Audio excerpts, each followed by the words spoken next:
And then I am going to hand it off to you. I'm going to also go away. Sounds good. Thank you so much, Nicole. My name is Tara Rotuna. I have been collecting and reading Nancy Drew books since I was 8 years old. And about 15 years ago, a friend told me about a group she saw online called the Nancy Drew Sleuths. And she told me about it and said they're having a convention and it's not far, from where we live. So I went to the convention. I met some amazingly nice people, and I learned a lot about the history behind the books. And so that inspired me to write this presentation and update it. And I've been giving it on and off for about 15 years now. And so I want to thank Nicole and the Indian Valley Public Library for having me here tonight to present to you Nancy Drew, the history behind the mystery. For over 90 years, generations of readers have been enjoying Nancy Drew mystery stories. And if you've ever read a Nancy Drew mystery story, this book-a-minute bedtime synopsis of a Nancy Drew book should sound pretty familiar to you. So someone says, "Nancy Drew, help me with this mystery." Nancy says, "Okay, friends, let's talk about the mystery and eat food." Hannah Gruen says, "Nancy Drew, be careful. Here, have a new car and an all expenses paid exotic vacation." Nancy says, "Look, that guy I saw being rude before seems to be involved in this mystery." Nancy Drew and her friends eat. They find a clue. They eat. Nancy gets captured, but she escapes with information that solves the mystery. Someone says, "Thank you, Nancy Drew. Have a reward." Nancy says, "No, thank you." The end. Nancy Drew is a popular sleuth around the world and a beloved character. But what do you know about her? What is the history behind our favorite female detective? Who created Nancy Drew? Who is the author, Carolyn Keene? How has Nancy changed over the years? And what can we learn from her? So let's solve this mystery like Nancy Drew. Wave goodbye to Carson Drew, Hannah Gruen, and Togo as you travel to a different state or country. Be thankful for having all of your chums on this call with you. Grab a snack. We never sleuth on an empty stomach. Put on your thinking caps, hop into your convertible, and let's start looking for clues. So as Nicole said, everybody's on mute, but I'm going to be asking a lot of trivia questions and general questions. So think about them inside your head and see if you're right when we get to the answers. So the first question is, who created Nancy Drew? Was Nancy Drew created by a man or a woman? Nancy Drew was created by a man. His name was Edward Stratemeyer. And in 1905, he founded a syndicate of writers called the Stratemeyer Syndicate. And they produced some other series books that you might be familiar with, such as the Bobbsey Twins, Tom Swift, and the Hardy Boys. And if you're interested in Edward Stratemeyer, I put a link on here to stratemeyer.org, which is run by James Keyline, and he has a lot of information about him. Now, Stratemeyer took advantage of a time when child labor laws went into effect, and the interest in childhood education gave children more free time and they started reading. At the same time, the cost to produce mass-bound books was less expensive, and he did this through Grosset and Dunlap. Now, he saw that girls were reading Hardy Boys, and he knew that they were ready for their own heroine. He wanted this new series for girls to be less about niceties and more about being brave and adventurous. He wanted this character to be independent and spirited, have pluck and good sense. And that was a reflection of the changes in the culture at that time. So what's happening in the 20s? We have the Roaring 20s. So we have rebellion against the Victorian culture, especially rules around acceptable behavior for young women. So we have flappers during this period. And a very important anniversary is the 100th anniversary of women's suffrage. The other thing that was happening was prohibition, and that made crimes and mystery stories very popular. So it's in this time period that Nancy Drew debuts, or shortly after. The first three books in the series, written by Carolyn Keene, all debuted on April 28th, 1930. The Secret of the Old Clock, The Hidden Staircase, and The Bungalow Mystery. Now, sadly, Edward Stratemeyer died 2 weeks after the Nancy Drew books debuted. So he never got to see the success and the popularity of this character. And after his death, his daughters took over the Stratemeyer Syndicate. All right, time for some trivia. Nancy Drew was not always going to be called Nancy Drew. What was one of the names being considered for this new character?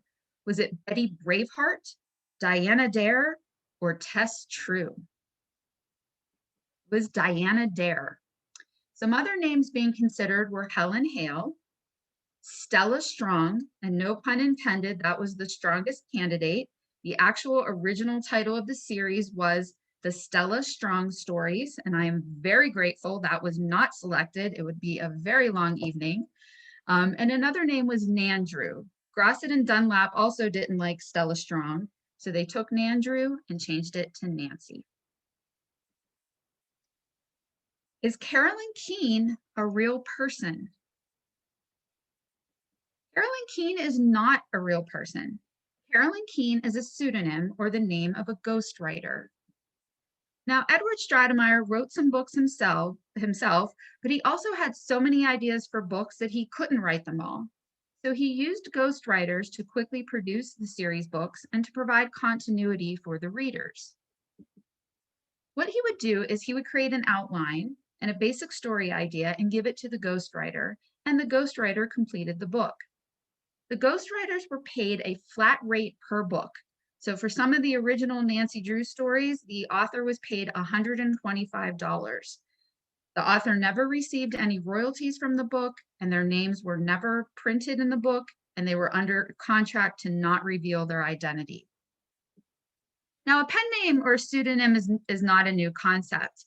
I bet everybody knows who this author is, and you would say it's Mark Twain. Well, that was his pen name. His real name is Samuel Longhorn Clemens. And I also listed here some of the pen names in the other series books for the Stratemeyer Syndicate. So my chums, we are on the case of the mysterious ghostwriter. Let's find out who Carolyn Keene really is. So as people are reading, young girls and boys are reading the Nancy Drew books, they start writing letters to Carolyn Keene. So this letter to Carolyn Keene was answered by Edith Blake, who is a real person. She was a secretary for the syndicate. And we see in this letter that we have some clues. Miss Keene was born in the Midwest, so remember that. Says she's a seasoned traveler and she's an avid amateur horticulturist. In this letter from 1965, they actually reveal that Carolyn Keene is a pen name. And they say that she was born in and still lives in the United States, just outside of New York City. She attended one of the large women's colleges in the country, and her first book was published in 1930. And now in 1972, we got a lot more information. There's not a lot of details about the author's personal life, but this letter includes an autographed picture of Carolyn Keene. We know what she looks like. Now, at the same time, Frank Palooka was a librarian, and he was in charge of a project called the Iowa Authors Collection. And his goal was to identify written works by authors native to the state of Iowa or who graduated from the University of Iowa. Now, he knew that University of Iowa alumna Mildred Wirt Benson wrote children's series books. So he sent her a list of books and included some Nancy Drew titles and said, "Did you write these?" And she responded that her reply was for informational purposes only, not to be used as a published statement. We're going to fast forward a little bit to 1979. So just like the 20s culture inspired Nancy Drew, in 1979, children were watching more TV and playing video games, and they weren't reading as much.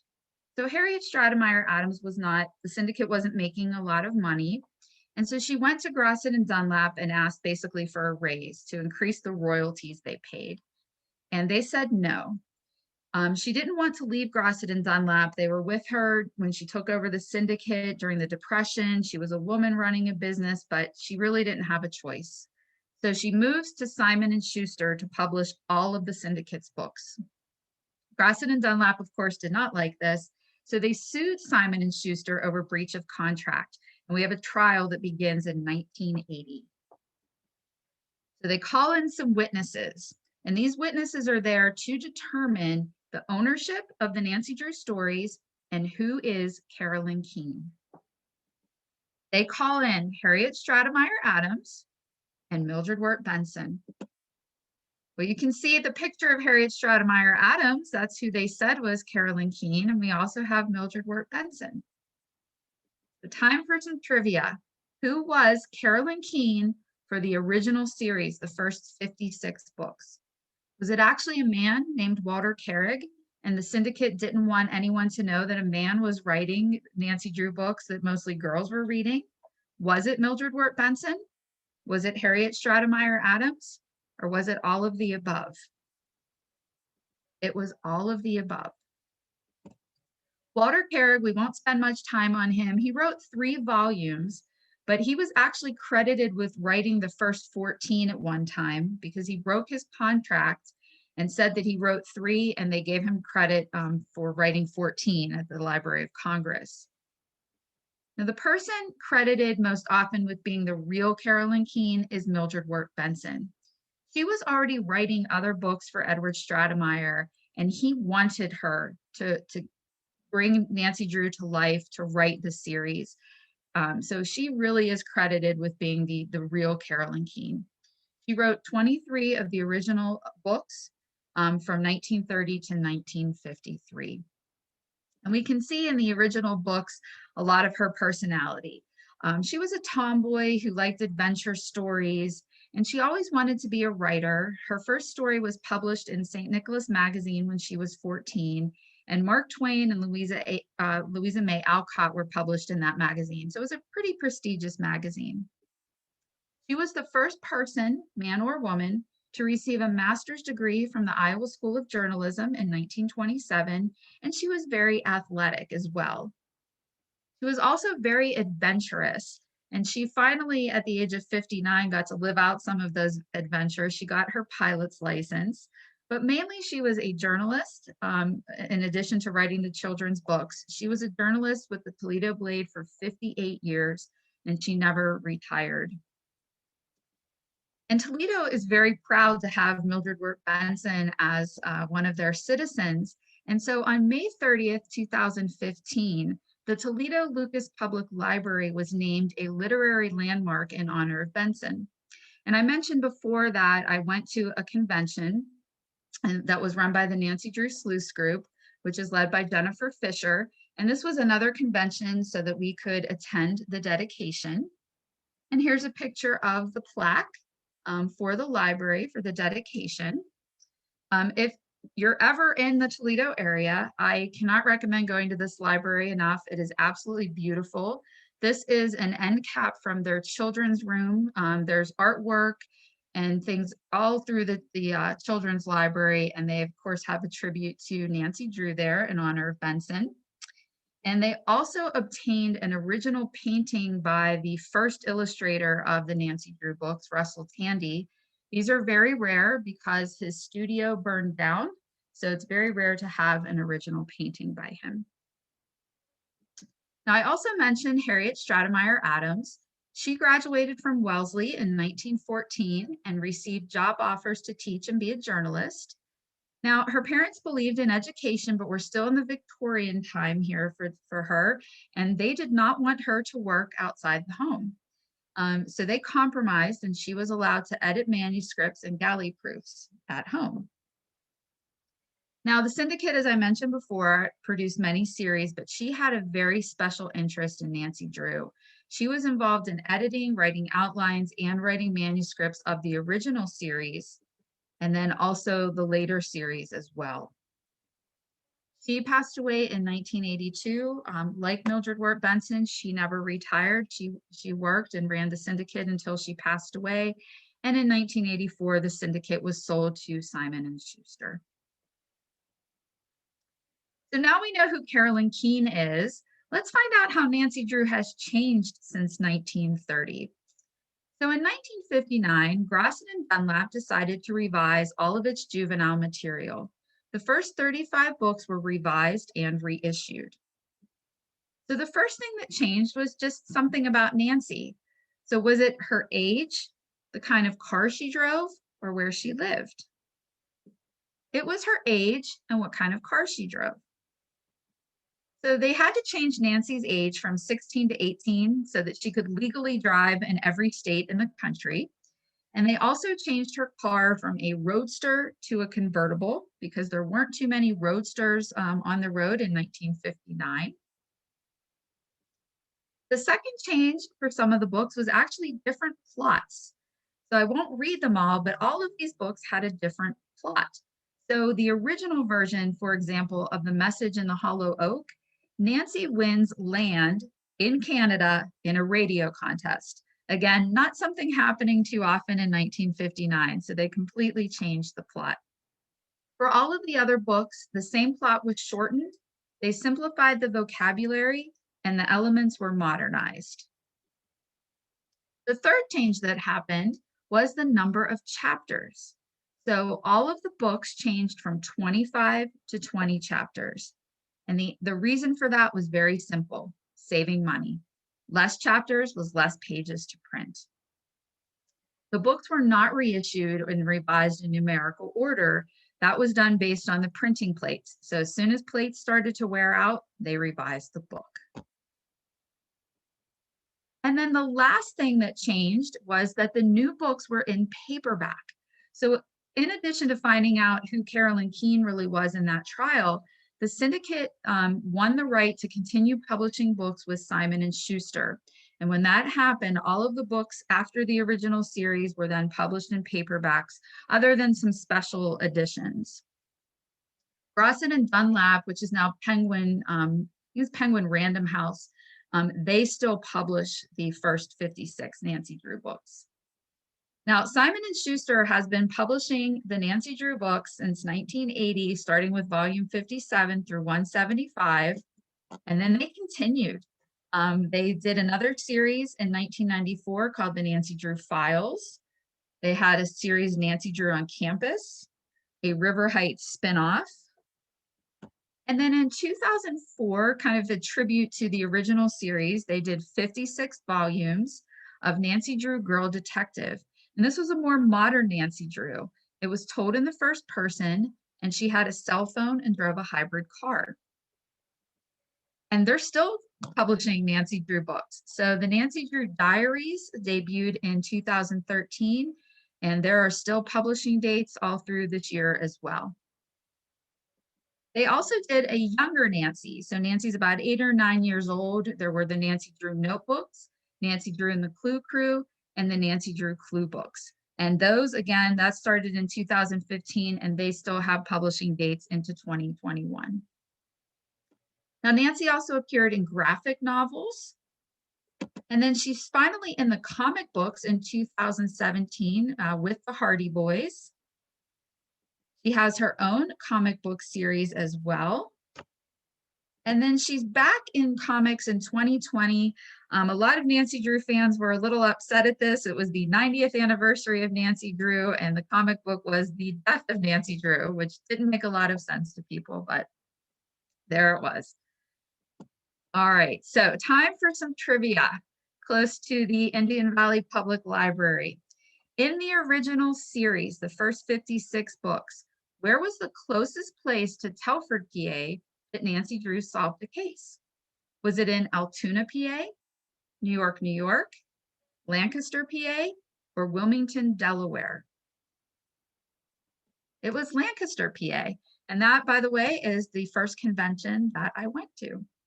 Now, a very, very close second, I actually think it was, 1.8 miles difference between the two cities, was New York, New York. And here are two books that take place in New York City. And some bonus trivia. Who did Nancy always visit in New York City? Well, that would be Aunt Eloise, the sister of Carson Drew. And New York was also home to the syndicate offices, Grosset and Dunlap, and Simon and Schuster. When people find out that I collect Nancy Drew books, people often ask me, do you have all of the Nancy Drew books? And that's kind of a tricky question because there are over 560 different stories. There are close to 2,800 printings of just the first 56 books. So no, I do not have them all. I have a lot. I do have at least one copy of every book. I also collect different formats, book club editions, library editions, paperbacks, and foreign editions. Now, someone who I know has more Nancy Drew books than I ever will is a man named David Farah, and he wrote what collectors consider the Bible. And what he did was he took all of the printings of the original series and broke them down so that everybody understood all of the different versions. And the way he did that was going through the parts of a Nancy Drew book. So the first part he looked at was the dust jacket. And we all know what dust jackets are. They're on hardback books today, but they're very rare for Nancy Drew books, not just because they're older. They were only printed until 1962, but because when they first were used, people thought that they were just the covers, just the wrapper, and you just ripped it off and threw it away to get to the board book itself. So this is a white spine of the dust jacket. And here's another example of a dust jacket and what the book looks like underneath. And collectors will call those blue tweeds. And then he went on to categorize the end paper. So that's the inside cover of the book. And there were 10 different end papers that were used. And some of the common ones in the earlier books were these silhouette end papers, and you can see why they're called that.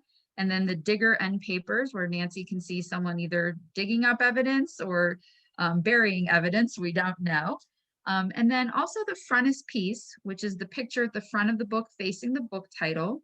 If you ever find a Nancy Drew book and that picture inside is glossy, you found an older version of the book. So after they stopped using dust jackets, they printed the cover directly on what are called the yellow spines or the yellow board books. And you can see the bungalow mystery here. This is actually 3 bungalow mysteries, but they all have different back covers. So that's another way to categorize the books. And then the yellow books have their own end papers as well. Now the current series reprints are called either flashlights, or some people call them glossies because the books are glossy. And again, these are still printed by Grosset and Dunlap or Penguin. Now there were also book club editions. We can see one on the left. There was the first 3 were published in that format on the left. The one in the middle are the cameo books, and that's because the end papers had a cameo. And then the ones on the right were a special book club edition. And if you notice on the bottom, there's no number there. And so those are rare to find. And what's very annoying for a collector is when someone writes in the number. We want to have the number not be there. And then some other book club editions were the twin thrillers, where there were 2 books in one. And then on the right were some of the Nancy Drew files were part of a book club. Now it's time for some trivia. If you were in the Nancy Drew Cameo Book Club in 1959, how much did you pay for your first book? Did you pay 10 cents, 50 cents, $1, or $1.49? You paid 10 cents. And then the rest of the books came monthly and were $1.49. And I found this great ad for the Cameo books. Now these are some library editions. These were printed on sturdier boards because they were checked out a lot. So there's a lot of different library editions. And here is one from the 1930s. These are extremely rare to find a library edition, the 30s. And then of course there's lots of special books. So we have Nancy Drew cookbooks. Some of the recipes in there include the mysterious mannequin casserole. Not sure who came up with that. That does not sound very appetizing, but there's also Old Clock ice cream pie, which sounds a little better. There were also puzzle books and sleuth books. Now, collectors may also collect Cherry Ames or Dana Girls books because Nancy Drew ads appeared on the back of them. So this is an example of a Dana Girls book that has a really great advertisement for the Nancy Drew book, The Witch Tree Symbol. So who drew Nancy Drew? So I've mentioned Russell Tandy before, who was the original illustrator. And these are all the books, in the 30s. In the 1950s, Bill Gillies took over some of the cover work. Rudy Nappy took over some later volumes. These are actually some of my favorite covers. And then the cameo editions that we talked about were done by Polly Bullion. Now, once we moved into the paperbacks, starting with number 57, Ruth Sanderson did those. And she actually has a coloring book for adults featuring all of her covers of the Nancy Drew books. Erin McGuire, I think these are beautiful covers on the Nancy Drew Diaries. She does those. And then they just released new Nancy Drew file books with new covers. Same stories, new covers. Okay, so we just talked a lot about Nancy Drew in books, but Nancy Drew's also been on the silver screen. What year was the first Nancy Drew movie released? Was it as far back as 1938? And then I have some dates ranging all the way up to 2019. So think about your answer. It was 1938. Benita Granville starred in Nancy Drew Detective. And if I'm not mistaken, this is one of the ones that's on Hoopla. And then they released 3 more movies the year after that. And then Nancy wasn't in the movies again until 2007. This version starred Emma Roberts. Jennifer Fisher, who I mentioned, who leads the Nancy Drew Sleuths. She was a consultant on this. And if you ever watch this, they kind of pan out a picture of a Nancy Drew collection, and that is actually her collection in the movie. And in 2019, Sophia Lillis appeared in Nancy Drew and the Hidden Staircase. Ellen DeGeneres was one of the producers. Linda Lavin was in this. It was a very cute movie and stayed very true to the actual story of the Hidden Staircase. Now, 1977 was on that list, and that's an important year because that's when Nancy Drew appeared on television, and that was along with the Hardy Boys. Harriet Stratemeyer Adams is still alive at this time, and she demanded and received a level of script approval. So one of the other conventions I attended was in San Diego, and we had the chance to meet Pamela Sue Martin and Parker Stevenson. Sean Cassidy does not come to these types of events, but the producers of the show were also there. And I just put these in. These are just some fun TV guide ads for Nancy Drew and the Hardy Boys. And they had a lot of guest stars in the shows. They had Lauren Green and Paul Williams with the Frankenstein episode and Dracula. Casey Kasem, Jacqueline Smith, Robert Wagner, and Dennis Weaver were in another episode. Now, of course, we can't have them on TV without more books. So we have Nancy Drew and the Hardy Boys, many different books for them as well, almost 50 more books based on them together. So a little fun fact, who else auditioned for the role of Nancy Drew in the 1977 series? Was it Valerie Bertinelli, Jamie Lee Curtis, Melanie Griffith, or Jodie Foster? If you guessed Jamie Lee Curtis, you are correct. Now, she obviously didn't get the part, but she was cast in an episode of Nancy Drew, and both Valerie Bertinelli and Melanie Griffith appeared in Hardy Boys episodes. And one more quick little trivia fact. This rock star slash actor played Ned Nickerson in one episode of Nancy Drew, and it is Rick Springfield. Now, we also had a Canadian version of the Nancy Drew TV series that was released in 1995. They released a Hardy Boys series at the same time. They were never together, though. These were all filmed in Toronto. And some fans are excited, some fans are not. I'm a fan who's very excited. We have Nancy Drew back on TV. In 2019, Nancy Drew premiered on the CW. It stars Kennedy McMahon. She is a Nancy Drew fan from growing up. She's a graduate of Carnegie Mellon University. And this show is set in Horseshoe Bay in Maine and has a very supernatural element to it. Season 2 started of January 20th of this year. The news about the new season was broke to fans by Matt McMahon, Kennedy's dad. He loves to come on and tell us all the news, and we love hearing from him. And we did just hear from him that season 3 was just picked up by the CW as well. Now, not just Kennedy McMahon, but the producers and the writers of the show are also Nancy Drew fans. So they put a lot of Easter eggs or little things for people to find in the show. So for example, I have a picture here. Nancy is with another character and they're in the library and we get to see someone carrying Nancy Drew books. The Lilac Inn is in the series. There's a character named Laura Tandy, which is a reference to Russell Tandy.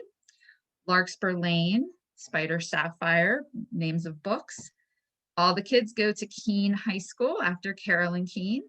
And there's also a character named Harriet Grosset. And that is a nod to Harriet Stratemeyer Adams, Grosset and Dunlap. And one more twist, the character is played by, wait for it, Pamela Sue Martin. So she came on for one episode to play this character. So this graphic that I found in the Spokesman review, other than one TV movie that I did not mention, this is everything that we have just covered in the Nancy Drew universe. But there's more. Nancy Drew also had board games. In 1957 and 1959, Parker Brothers released 2 different Nancy Drew mystery games. They're the same, but just have different boxes. In 2014, there was a Kickstarter campaign by Quincy McShane, who created her own Nancy Drew board game. And then we also have a Nancy Drew card game that came out in 2020, and that's available on nancydrewfans.com. And most people don't know, but there were Nancy Drew video games. So that's how Kennedy McMahon, who stars in the new TV show, that was how she was a fan of Nancy Drew. There are 34 different Nancy Drew video games done by Her Interactive. And they also created some educational games for children. Now, Nancy Drew is not just popular in the United States, she's popular all over the world. So time for some more trivia.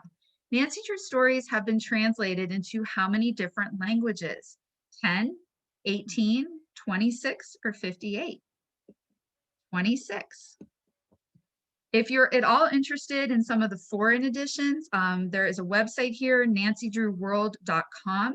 It is maintained by another member of the sleuth group, Leah Shangroff Fox, and she catalogs all of the different foreign editions. It's an amazing website. Now, Nancy Drew is not Nancy everywhere. In Germany, her name is Suzanne, and she's a law student. In Sweden, she is Kitty. And in France, her name is Alisois. A town in France named Nancy does not have it has a kind of a sad history, so they were worried about using the name Nancy for this character, so they changed it to Alice. And then here are just some different foreign editions of the books.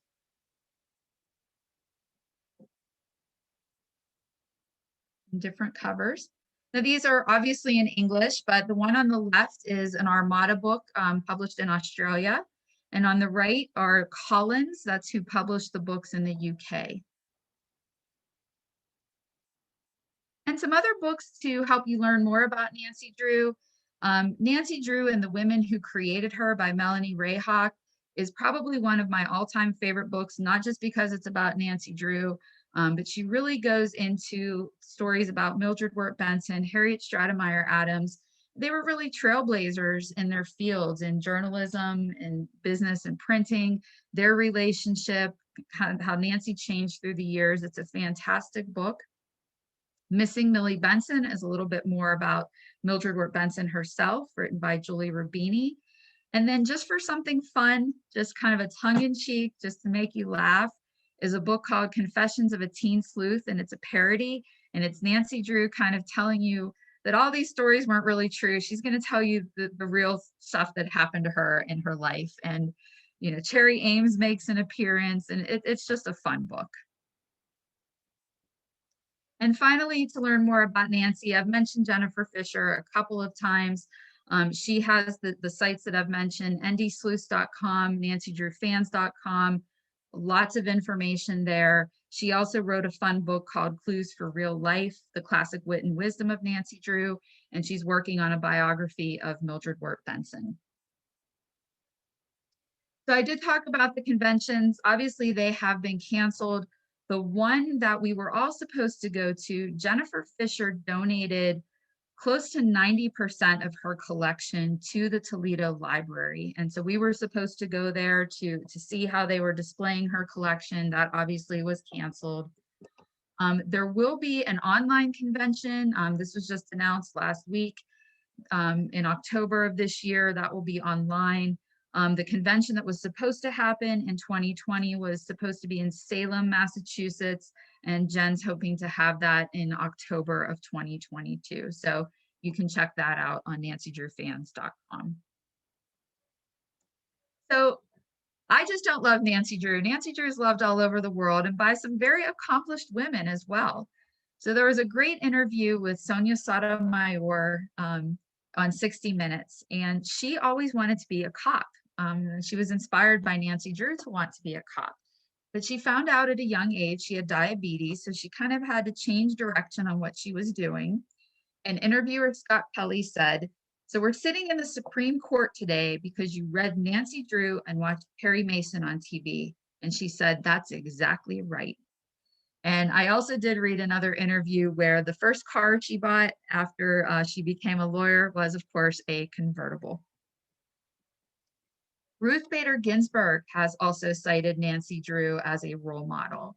And she said that in her growing up years, I can't say I had a role model of a woman in law because she was the trailblazer. There weren't a lot of women in law at that time, but I did have two inspirations, real and fictional. The first was Amelia Earhart, and a fictional character was Nancy Drew. And there's a great article, Nancy Drew and the Secret of the Three Black Robes. And also Sandra Day O'Connor in this article talks about the influence of Nancy Drew on her. So what can we learn from Nancy? So some of these are a little tongue-in-cheek. You may need to learn how to creatively signal for help. So, if you have your lipstick handy and your hands are tied behind your back, you can use their lipstick to write SOS backwards on the pane of glass so that people can see it. If you have tap dancing shoes, that's a great way to use your Morse code skills to spell out help if you need help. She always wants to be a good friend, and this is actually just kind of a throwback, but she says, when your chum goes undercover, a nice set of calling cards with her alias makes a nice gift. We can also learn how to handle a dating dilemma. As she says in The Mystery at the Ski Jump, don't let him think you can always easily arrange your sleuthing around his social calendar. Sleuthing always came before dating. And I didn't mention this before, but if you've ever noticed in the Nancy Drew books, Ned is never her boyfriend in the original books. He's her date, he's her escort, but never her boyfriend. The Syndicate had a series where the main character got married and the series practically died. Girls did not want to read that anymore. So they made sure that Nancy was never attached. And probably second only to sleuthing is dessert. It's nice when a busy sleuth can whip up a delightful dessert like floating island in a pinch, and chocolate cake is a great pick-me-up when dealing with a strange case. But I think the most important things we learned from Nancy is how to help others and to persevere. So my niece once asked me, is Nancy Drew real? And I thought about how to answer that, and I decided to answer it in the same way that someone once answered if Santa Claus was real. So I said, yes, Virginia, there is a Nancy Drew. She exists as certainly as mystery, adventure, and exotic vacations exist. And you know that they abound and give to your life its highest sense of thrills and excitement. Alas, how dreary would the world be if there were no Nancy Drew? It would be as dreary as if there were no Virginias. There would be no lunches, no chums, no looking becoming in the latest fashions, no nefarious characters to capture, no roadsters, no rewards for solving the case to make tolerable this existence. The eternal light of flashlights under their covers just to read one more chapter would be extinguished. She lives and she lives forever. She will continue to inspire others to be independent, strong, determined individuals with a great purpose to help others. So we all have different reasons for loving this teenage sleuth. Her positive qualities and incredible spirit have endured for over 90 years, and she shows no signs of slowing down. In fact, she's becoming more popular than ever. And so I want to thank you all for sleuthing with me tonight. Thank you so much. Well, thank you. I really enjoyed the presentation the second time around. So you can, if you have any additional questions, you can answer, put it in the chat box and I will read it out for you. Edie would like to share that her grandmother cleaned for a family on the main line in the early 1960s. And the wife gave her a box of her grown daughter books to be read to her. It may have been her first printing, so she wished she still had. Wow. But she would like to know a little bit more about the modern Nancy, and presumably if she was more worldly than a young woman than she was in the 1930s. So here's an odd thing. I actually find that in some cases, the Nancy from the 1930s was possibly a little bit more worldly than the Nancy today. So, in 1930, most girls of 18 were not telling the cops what to do. They were not running the household, but Nancy was doing all of that. So she might be a little bit more modern today, but I think that she's still independent throughout all the books. Okay. And so for me, I think I mentioned in my intro that before seeing your presentation, I never read a Nancy Drew book, and you did give out some recommendations, and I did read one of them. But would you like to share which ones, if you've never read Nancy Drew before, which ones would you recommend to start with? I would recommend The Secret of the Old Clock. It's just classic. My favorite is The Bungalow Mystery, and of course, The Hidden Staircase. I really think the first three, if you've never read a Nancy Drew, I think you'll be hooked if you read those three. Okay. And I know that since I'm a person who loves owls, so then I just get random owl gifts from people. They'll see it and they just give it to me. Do people do that for you since you're a fan of Nancy Drew? Oh yeah. There's a lot of things that we didn't cover here with collectibles, but if somebody's at a craft show and someone made something out of an old Nancy Drew book, I have it. I have Nancy Drew wallets, Nancy Drew purses. I have Nancy Drew curtains. Yes, I have lots of things that people give me that are Nancy Drew. Yeah, I'm looking through the comments you're getting. A lot of people are really enjoying it. A great presentation. So a lot of people, I knew people were going to enjoy it, and yeah, I'm glad I'm glad they did. So let's see what's else. Oh, so I see that you mentioned that there's going to be the online conference in October 2021. So if you're a person who just likes Nancy Drew, but who's not like a huge fan, would they still find this convention interesting? I think they would. I don't know how Jen's going to really do the online convention, but I will say that when they're back in person, I met up with a lot of people. Everybody at the conventions are so nice. And, especially for the conventions that are in person, for example, the one in San Diego, Jen arranged a trip to the San Diego Zoo. We did an Old Town ghost tour. We did a dinner cruise.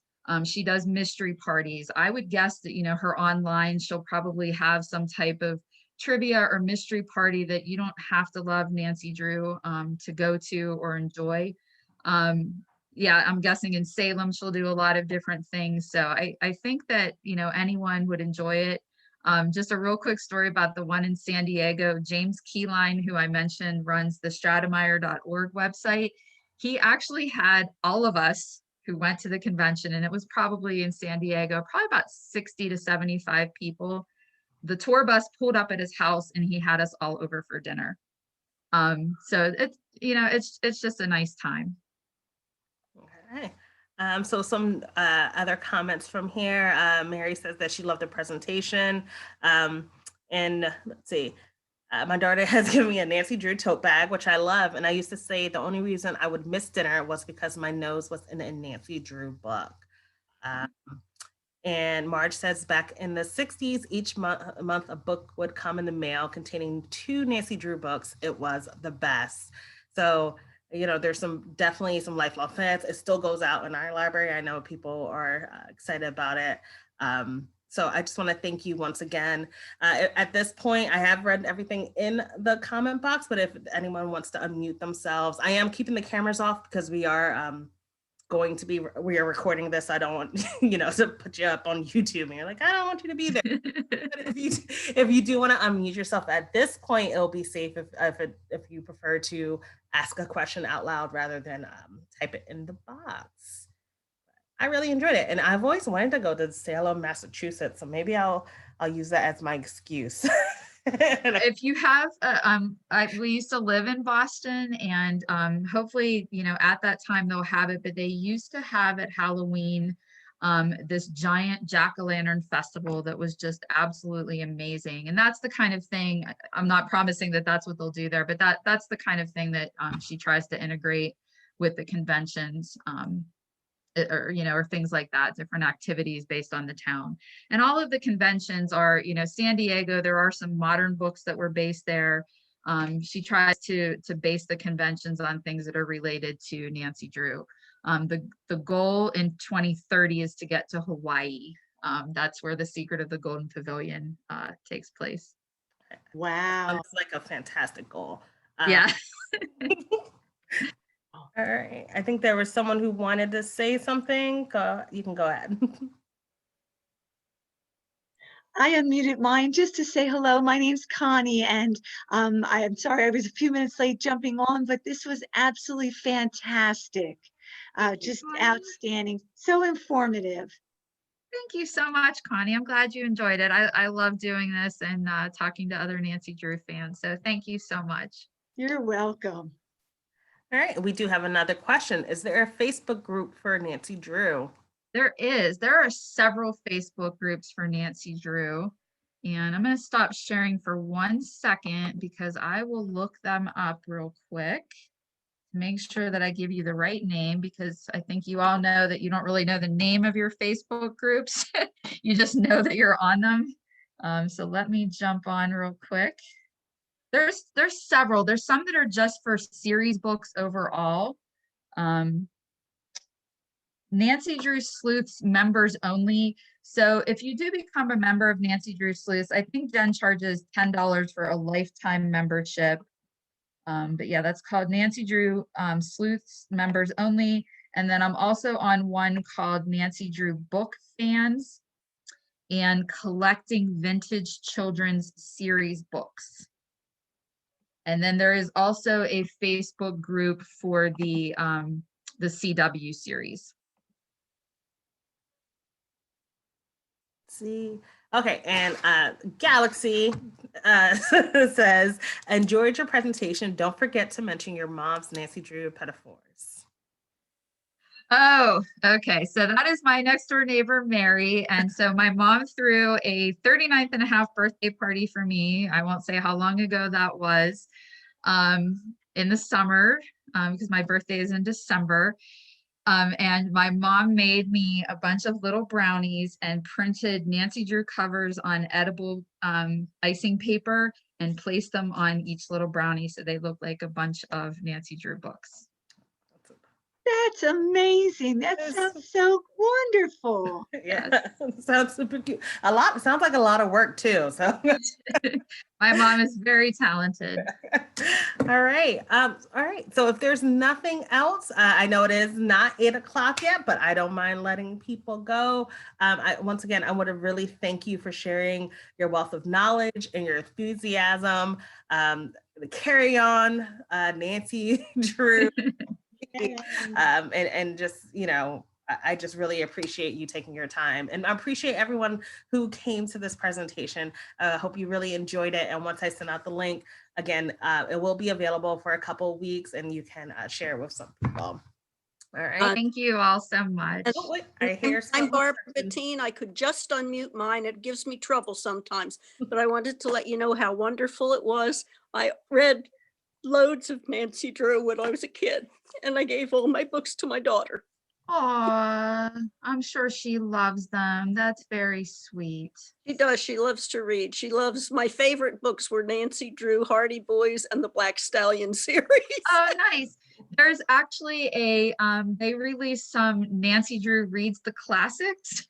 So it's really just it's the Black Stallion, but Nancy Drew's on the cover. And again, just to sell books. But so yeah, Well, thank that's you. out there. Thank you so much. Thank you so much. All right, thank you, and have a good evening, everyone. Don't forget to check our website at ivpl.org for different events that we have coming up. And when I send out the email, I think I was taking notes, so I'm going to try to send out the different links that you mentioned and the different names to the people, so you can find out more about all of these different opportunities. Nicole, I'll email you that information. Okay, great. Okay. So I can make sure it's accurate. All right. All right. Thank Sounds you, good. everyone. Thanks, everybody. Take care. Thank you. Bye-bye. Bye-bye.